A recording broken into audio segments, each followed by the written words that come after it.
ئەگەر ئێمە بڵێین بە تەواوی ڕەسوڵ وڵڵاهمان خۆشەوێ صلی الله عليه وسلم ڕاست ئەکەین لەگەڵ خۆشویستنی ئەم سالارە و سەروەرەیە پێویستە لە خزمەت فەرمودەکان و فەرمایشتەکان و حەدیثەکانی بین حەدیثەکانی ڕەسوڵ الله صلی الله عليه وسلم لەبەرکەین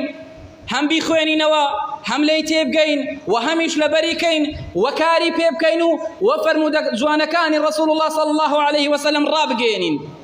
لە حەدیثێکی متەواترە کە 20 دانە سەحابەی ڕەسوڵ الله عليه الصلاة والسلام ئەم حەدیثەمان بۆ جێڕێتەوە یەکێک لەوانە زەیدی کوڕی ثابت دایکمان عایشە تا کۆتایی ئەم 20 دانە سەحابەیە و تا دێتە خوارەوە زیاتر ریوایەتیان کردووە و پێشەوەیان ئیمام ئەحمەد و ئەبوو داود و ئیبن حیبان وإمام ابن ماجه وغيره وان هميان بإسناد صحيح رواياتي كردوا كبرسترين مرتبيه أم حديثك متواترة رسول الله صلى الله عليه وسلم فرميتي نظر الله امرأ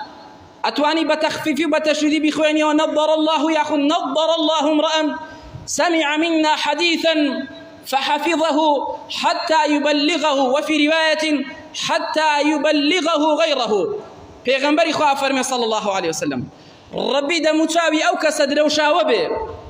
یا خود دموچاوي او کس دروشاوه و جوان و رازاوه به هم لدنيا همش لقيامتا كحديثك من لي ابي سي كحديثك رسول الله صلى الله عليه وسلم ابي سي ام فرموديه لبركه ام فرموديه ام حديثيه لبركه بو اوي راي بگيني بو اوي ام حديثيه بلاو كاتو بيگيني تغير خوي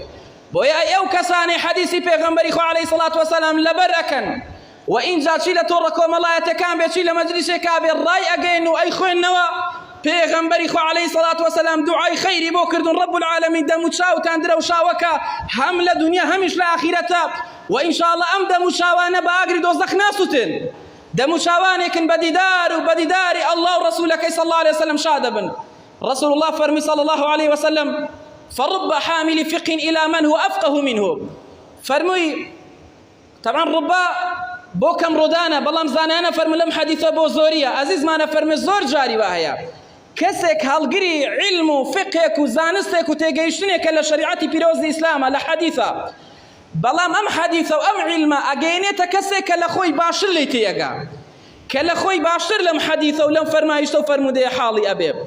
ورب حامل فقه ليس بفقيه وزور كسواها فرمودي لبر كردوا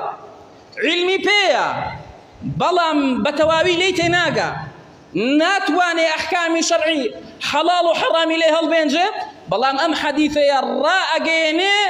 بو كسك لي ورأقري ككسك فقيها تيجيشتن وبيجيشتني لدقا كان زور بقوته